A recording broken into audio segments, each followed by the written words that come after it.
Mantan pemain Persija Jakarta, Gunawan Dwi Cahyo siap angkat kaki dari rumahnya setelah digugat cerai istrinya, Okky Agustina.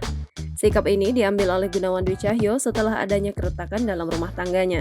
Dilansir dari Tribun Jatim, Gunawan Dwi Cahyo meminta maaf kepada keluarga Okky Agustina dan kekisruhan yang ia sebabkan. Pemain yang kini membela Persik Kediri itu membantah dengan tegas memiliki hubungan spesial dengan wanita lain. Sebelumnya ramai diperbincangkan di media sosial bahwa Gunawan Dwi Cahyo sempat berjalan bersama wanita lain.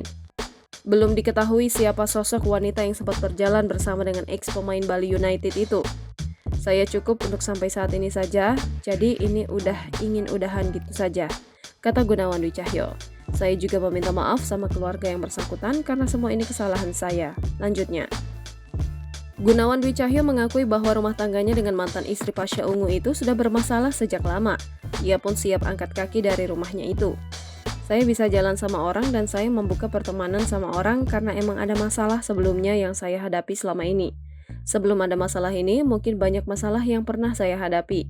Saya tidak perlu harus bercerita. Yang seperti ini karena itu aib keluarga saya, ucap Gunawan Dwi Cahyo. Lanjutnya, ia ingin menutupi semua kesalahan yang telah ia buat selama ini. Rencananya, Gunawan Dwi Cahyo ingin kembali ke rumah dan bertemu dengan Okky Agustina untuk membereskan semuanya. Mungkin saya juga mau ambil barang-barang saya di rumah, kata Gunawan Dwi Cahyo.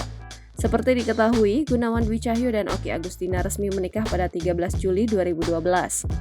Keduanya sempat menikah siri pada Februari 2012. Dari hasil pernikahan tersebut, Gunawan Dwi Cahyo dan Okky Agustina dikaruniai seorang putra yang diberi nama Miro Materazzi.